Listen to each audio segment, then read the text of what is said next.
Today's presentation is going to be on functionality inside a Vault that often gets overlooked. Um, as you can see on your screen, the list that we're going to go over through today is customizing views in Vault.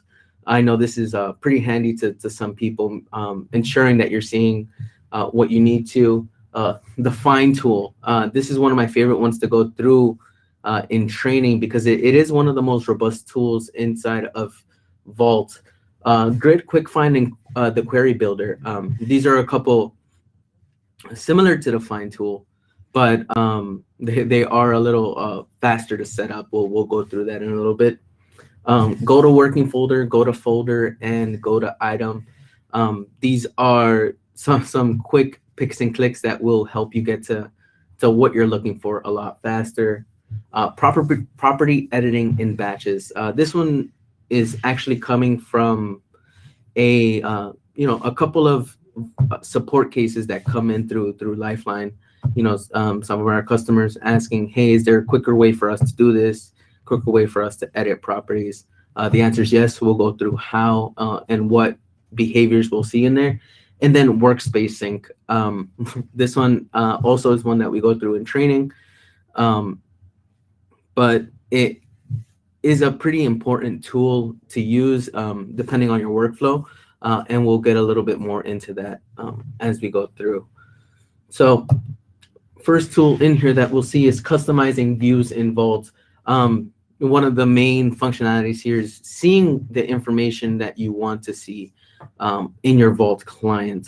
So, whether it be Vault Basic or Vault Professional, there's certain information, certain properties inside of Vault that are key to your workflow, key to your company.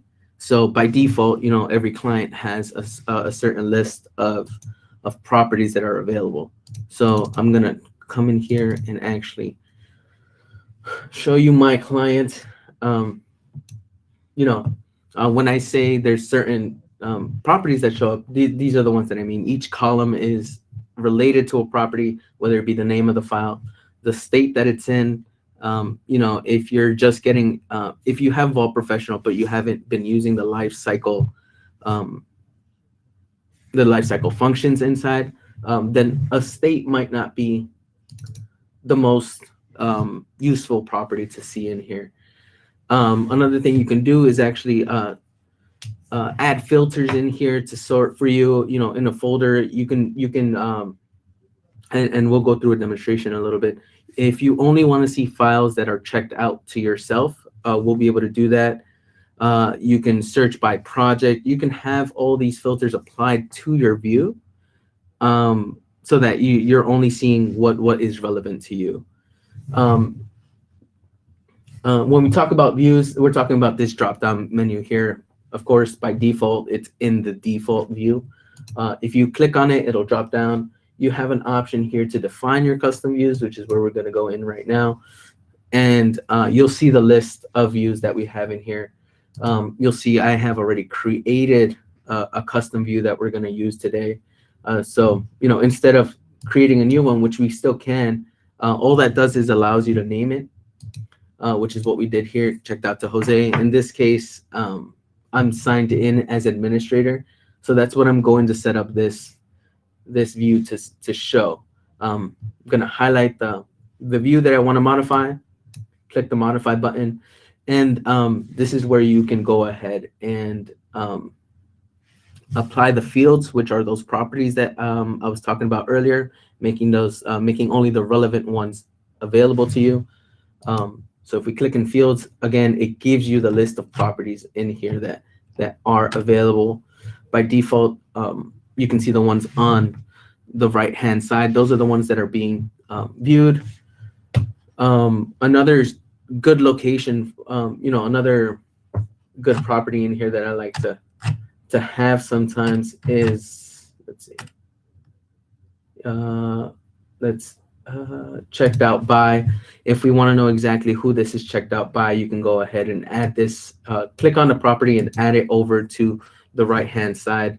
Now, something to note about these fields here, and you'll notice once I click some of the properties on the right-hand side, these two buttons here light up.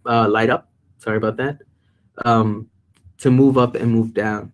The reason this is set up this way is the closer a property is to the top of the list, the closer it is to the left-hand side of your screen. So if the first thing I wanted to see here is actually, checked out by, to see who these files are checked out by, I would go ahead and move it all the way to the top. I'm gonna hit OK here. I'm fine with the rest of the properties there. What I do want to go ahead and add here is a custom filter, and you'll see that when you click on custom filters, you'll get a separate window in here.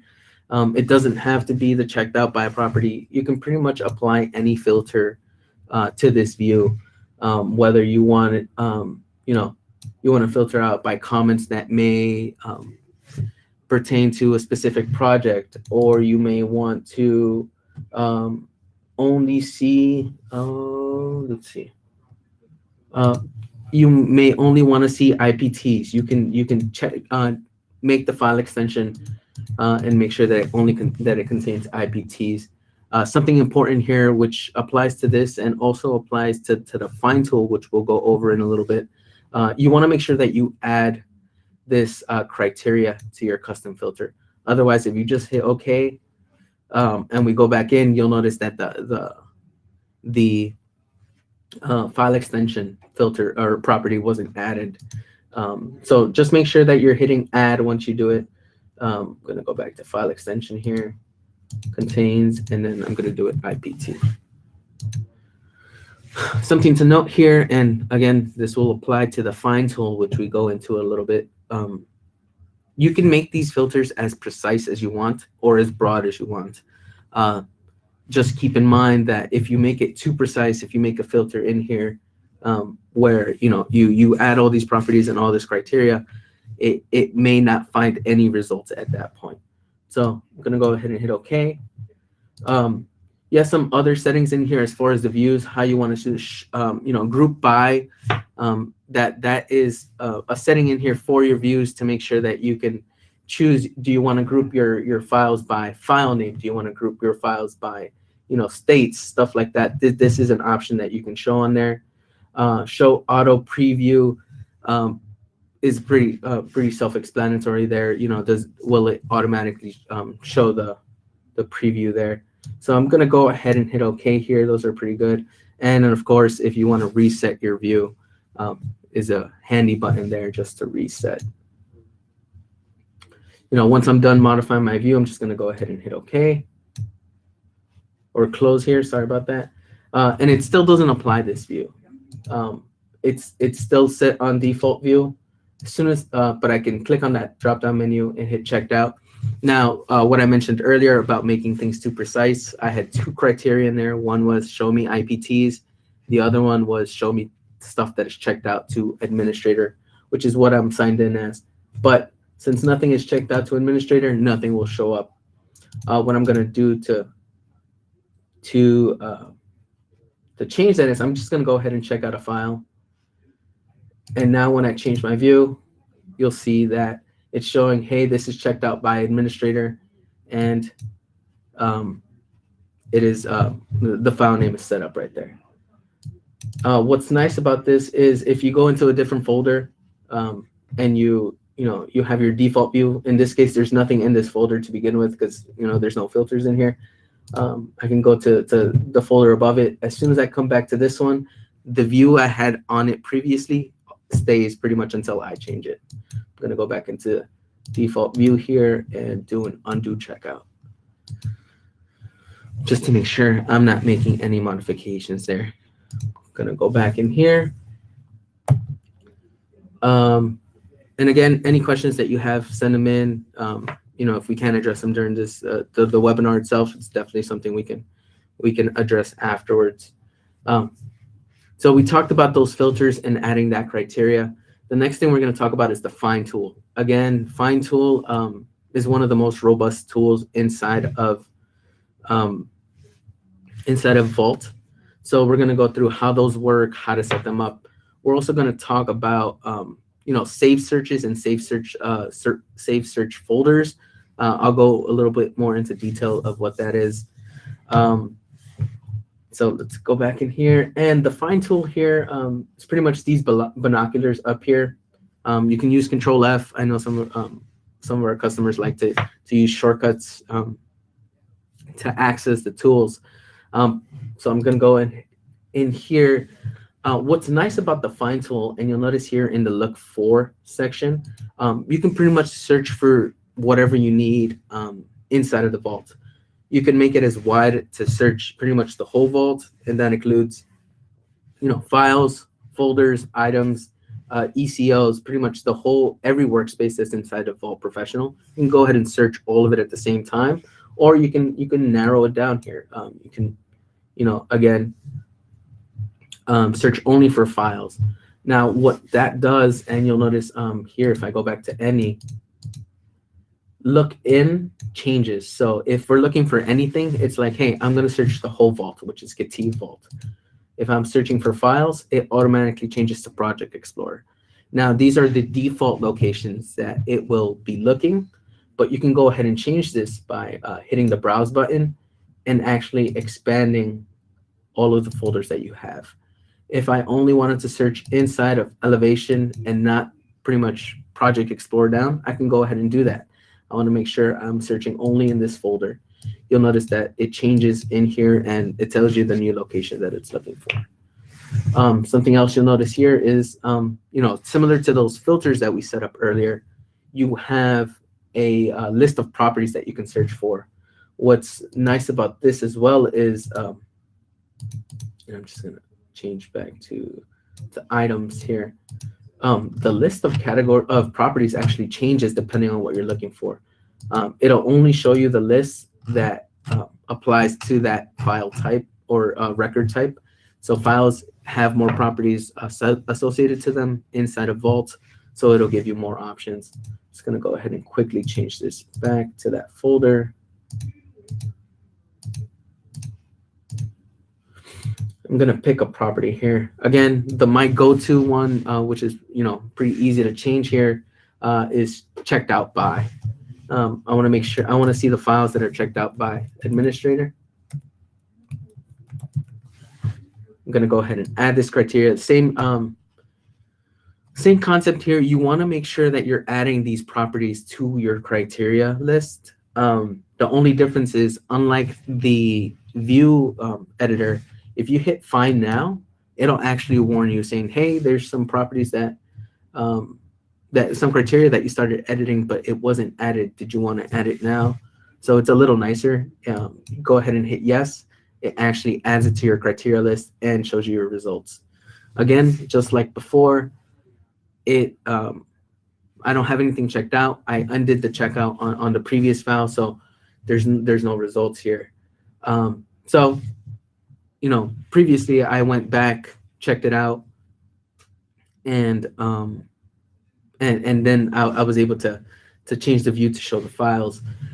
This time it would take me a little longer. I'd have to pretty much set up the whole search again. So the way that the find tool helps you with that is it allows you to save these searches. So if you hit the save button up there, it gives you the option to name this search.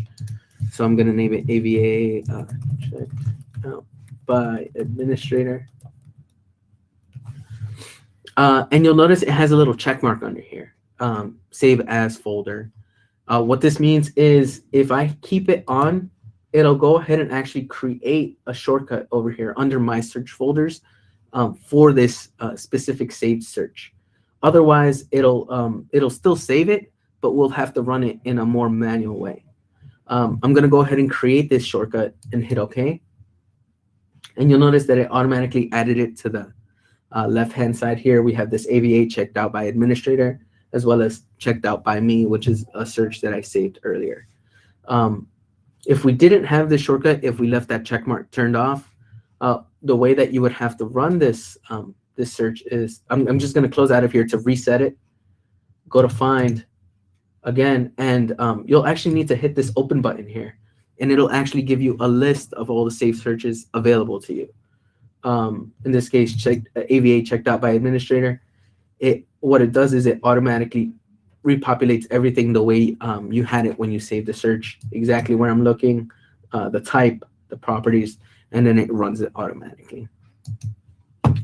On the other hand, the quicker way, if you did save it as a search folder, if you click on it automatically, every time you click into this folder, it will run your search. So if I jump out again, sorry, if I jumped in, you'll notice that there's no results. If I jump out, check out a file, and then jump back in, you'll notice that it automatically updates every time you go in. It runs that search, and you get the latest results. What's nice about these searches is they're all stored in one folder on your computer. So if you're sharing it between between users or between different people in the company, there is an easy way to share it. Sorry, come back here. I left it up inside my PowerPoint here, but if you go to your app data again, this might, depending on your security setup at your company, it might be a little hard to get here. App data is sometimes a hidden folder, so that's also something you'll want to look in. But you're going to go into Autodesk. Sorry, so %, app data, %. Then you're going to go into Autodesk, Vault Common, servers, and here's where for me, since I've had multiple vaults set up on my computer, signed into multiple vaults, I actually have multiple folders set up in this location. If you're only working with one vault, the one from your company, you should only have you'll only have one option in here. So don't worry about this. For me, it's localhost. And here you'll see all the vaults that I've had on my computer. And previously you also saw pretty much all the servers I've been on before. But the one I'm working on right now is KETIV Vault. And then under searches, you'll see the saved searches that I have. These are all XML files, but they don't have extensions. The easiest way to search to share these searches would be to actually copy them out and just copy and paste them into the same location on somebody else's computer. So they're readily available to share. It's just a question of getting to them. Grid Quick Find and Query Builder. These are all again, we're going back to the client. They're search tools as well, but they're faster ways to search for things.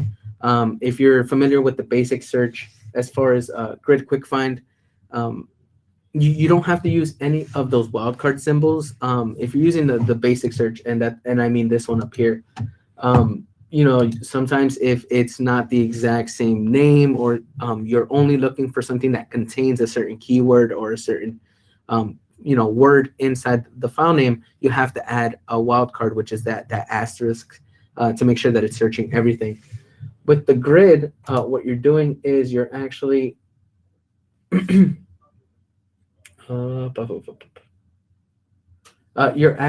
it up so that you don't require any of those wildcards in here. Where'd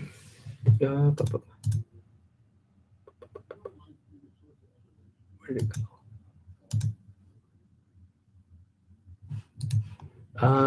Sorry, that's with the grid on here. The other one that we're going to talk about is the Query Builder, which it pretty much expands the functionality of that basic search. So I'm going to go in here for the Query Builder. Actually, if you drop down these double arrows here, it actually expands the Query Builder here. So here you have pretty much the find tool, but the quick version. You can go ahead and pick and choose these properties as to what you're going to search by.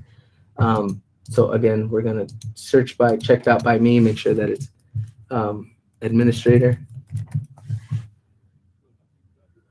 Go ahead and run that search, and it shows the results right away in here. You know, it's a pretty quick way to search inside of the grid or the folder that you're in.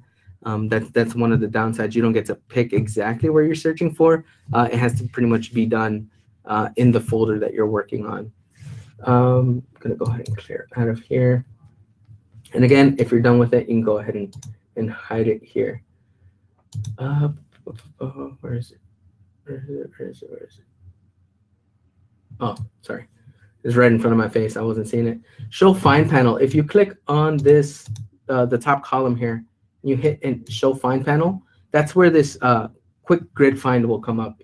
And pretty much, like I said, it's pretty quick, like the name implies. As soon as you start typing some things, in this case, I'm going to start typing jump start, which is, again, the training that I did a couple days ago. It updates in real time, and it shows me all the results pretty much right away. I can do the same thing with copy. I did some copy designs, and it'll show me right away the results. Again, these are just a couple more tools that you can use to sift through through your data to make sure that you're getting to it in the most efficient ways possible. I'm going to go ahead and clear this and actually hide it again. So coming back in here, you know, we have different ways of getting to our data. Again, all of our customers' workflows are different. So, you know, a lot of these tools may pertain to you, may not.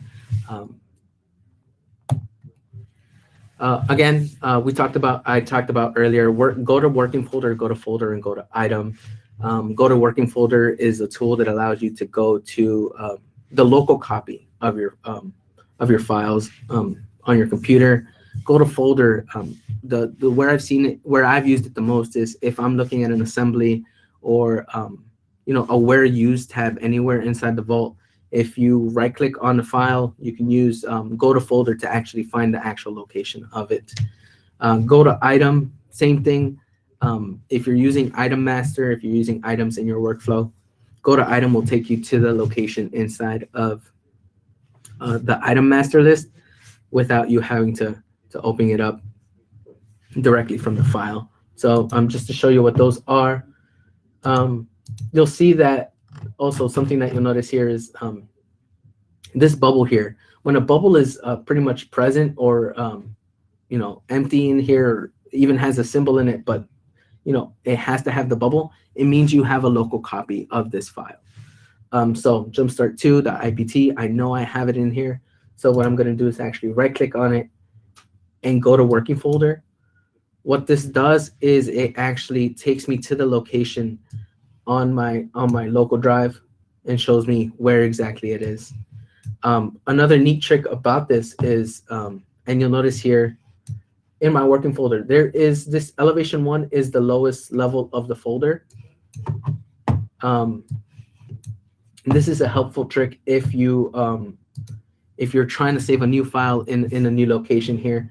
Let's say I'm creating a new folder here, and this is going to be AVA vault. I'm going to go ahead and save it in here. So now there's this new folder in here under elevation 1. Let's say I don't want to manually go in here. If I was starting off, you know, fresh, I don't want to create the Jumpstart folder or the designs folder or the elevation 1 folder, because if you do it manually, it introduces the possibility of you know, error in there. Let's say you forget the space in elevation 1. That's what this was right here. You know, now you're creating a whole new path. In order to avoid that issue, what you can do is actually right click on the folder that you want to save your file into, hit go to working folder. Same thing we did with the file. And what that does is it actually creates that folder structure for you inside of your local drive. So now you don't have to worry about, you know, misspelling something, missing a space or anything like that. You have the location, you know, relative to your vault that you're going to save your files into, and you'll know that it's going to go to the right location inside of your vault. The other thing we have here is, let's see, do we have anything in here? Yep, that was a copy design I made. What I'm going to do is actually take one of these, and I'm going to take, actually, I'm going to take one of these. Copy of. All right, so I'm going to take all of these files that are, say, copy of, and actually just drag and drop them into this AVA vault. So you'll notice, it's just something on there. Moving inside a vault, again, pretty easy, pretty handy, because once you move it, it actually maintains all of the connections that it did to the previous previous location, pretty much the previous assembly. So I'm actually going to jump on here. Again, I'm going to look at the files that I have. And what I can do here, again, is go to folder. So if I right-click on the file and go to folder, it'll take me to the location that file is stored. Again, it's a pretty, if you start getting into larger projects, which are all being stored in different locations, different parts in different places, this is a pretty easy way to get to it quickly. And if it's a location that you're actually going to visit pretty frequently, what you can do is actually right-click on the file and then create a shortcut. So if you create a shortcut, you'll see that it adds it down here to my shortcuts. Pretty much, if I go anywhere in the vault and then click on that file, it'll take me straight to the location. Speaking of which, if we go elevation 1 here, this go to item. If you're working with items in your environment, first of all, you'll know if a part is part of an item by looking at this column here. Again, if you're changing your views, you can get rid of this column if it's not something that you use. But this column here, if it tells us whether it's linked to an item or not. So we do a quick scroll here, we'll notice that nothing is assigned to an item, which means I'm going to go ahead and do that right now.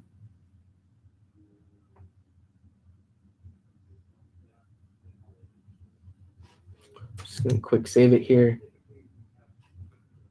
And you'll notice that the icon here has been filled in. It tells us we're part of an item.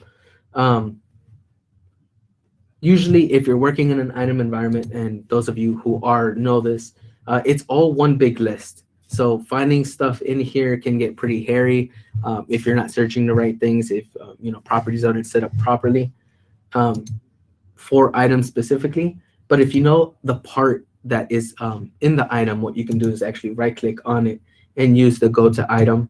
Again, it'll take you straight to the item master and give you a quick shortcut there to these items.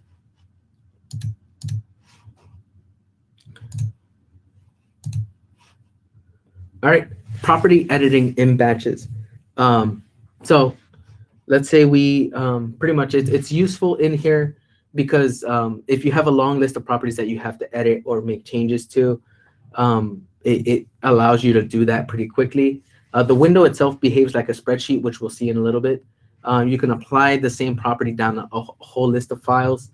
You can copy and paste just as if it were a spreadsheet from one column to another.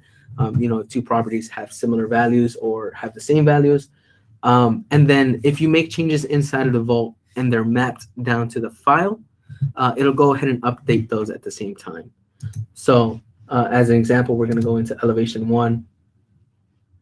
And you'll see, again, you have your properties tab here, or properties grid. You can go ahead and edit. If I have one highlighted and I hit this edit properties button, it'll only show me the one file that I had highlighted. I can always go ahead and search for more files that I want to edit in here. If you want to use one of your saved searches, go ahead and add, this file in here. It makes me able to edit. One thing that you'll notice here is that save search that I used is of a file checked out to me.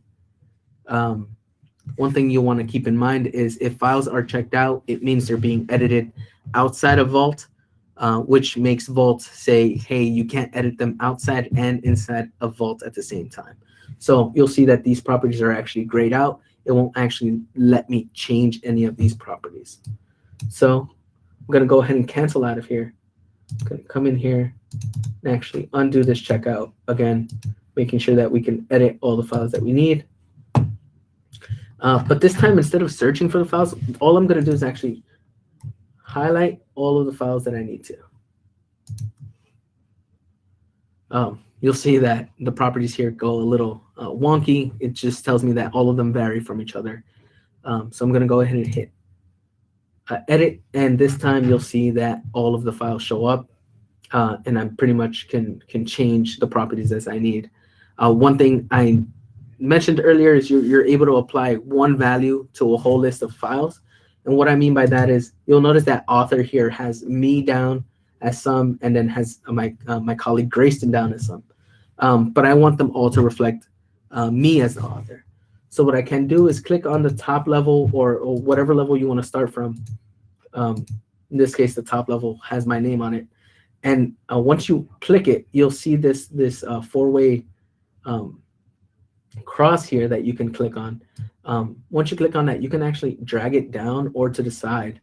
But as soon as I drag it down, you'll see that it pretty much changes all of the values in that column to the top value where we started. Again, this is a functionality that is in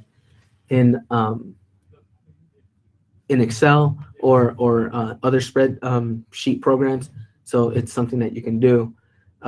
You'll also see the property that I was using to test for one of my colleagues, Eric here. Is it required? Is it not? There is no criteria for the property that was set up. So let's say I want to set that property up to Jose as well. What I can do in that case is I'm just going to go ahead and Control C here to copy the values. Click on the top value and just hit Control V. Again, you're copying and pasting from one property to the other, and it automatically applies here. Just to make things consistent, I'm going to do the same thing with Jumpstart demonstration, but I'm going to change it to AVA demonstration. I can spell, I swear. Then I'm going to go ahead and drag this down, and you'll see everything is updated. Once you're happy with your properties, you can go ahead and hit OK, and it's going to go through the whole process of updating pretty much everything in here. Again, like I mentioned earlier, if there are any files that are mapped, so like this one, description, it's mapped down to iProperties in Inventor description as well. It goes ahead and syncs that for the file. So, now you have an easy way to edit these properties. Now, for the last tool that we're going to go through is, I think, a pretty important one, Workspace Sink. The reason I like to bring this one up is your working folder, which is what you're using to download local copies on here. You can think of it as your downloads folder, pretty much when you're downloading stuff off of browser. Windows doesn't automatically delete stuff that's old or stuff that you downloaded 2 years ago that you may have forgotten you have on there. So eventually, and we've seen cases like this, your downloads folder gets into maybe 30, 40 gigabytes of data in there because it hasn't been cleaned out. Your local folder, your working folder works exactly the same way. So if you're constantly downloading files to work on, once you're finished with them, you just they just stay on your working folder, and you forget about them. Your working folder can suddenly start ballooning. Again, you get into gigabytes of space that's being used up by your working folder by files that you're no longer using. It kind of starts defeating the purpose of storing those files somewhere else instead of taking up space. So Workspace Sink, what it does is it actually goes through and deletes pretty much older files that you want. You can set up that criteria. If a file is older than 2 weeks or older than 3 weeks, you can set up that criteria. You can exclude certain folders. I know templates don't change. So if you're working with templates and you want to exclude that folder from being purged or synced, you can exclude it. If a file is out of date, and you'll notice in here, these double red arrows actually mean, hey, the file inside of Vault does not match the file inside of your working folder. It'll actually do that for you. It'll download the newer version. And then if you have folders in your working folder that are maybe being stored that aren't inside of the vault, it'll actually pick those out for you as well and ask you if you wanted to delete them. So Workspace Sink is pretty straightforward. It's up here. I'm going to go ahead and hit that button. Pretty much goes through its process of the criteria that it's doing. And you'll notice here, I have unmanaged versus managed. Unmanaged means, hey, this file is in your working folder, but it's not actually in the vault. Therefore, I can go ahead and delete it if you want, or I can go ahead and exclude it here.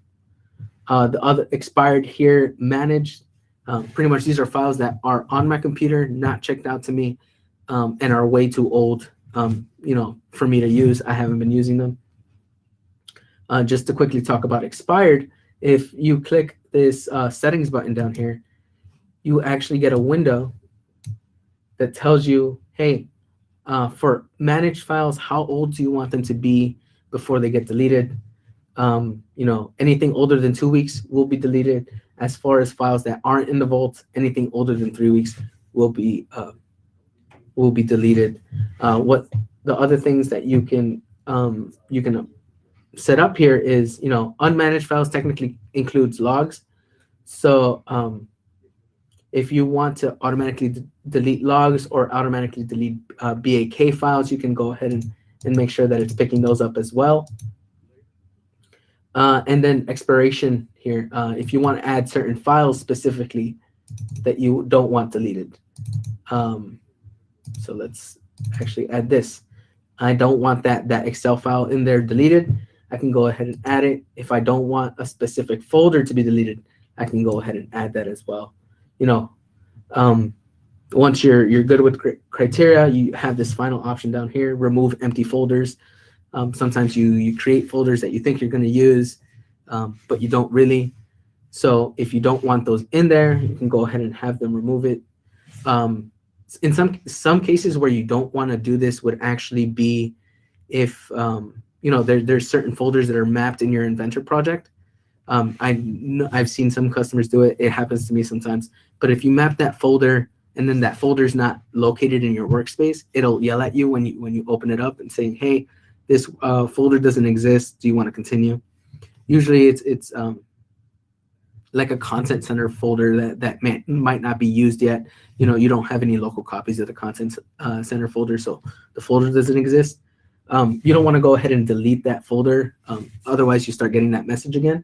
So you can go ahead and either remove this check mark here or add it as an exclusion here. I'm going to go ahead and hit here, and you'll see that because I excluded that Excel file, it no longer shows up as a file that it wants to delete. Here you'll also see that, hey, files that existed in the vault but no longer exist in there are on your working folder. I can go ahead and delete those. That's what deleted from vault means.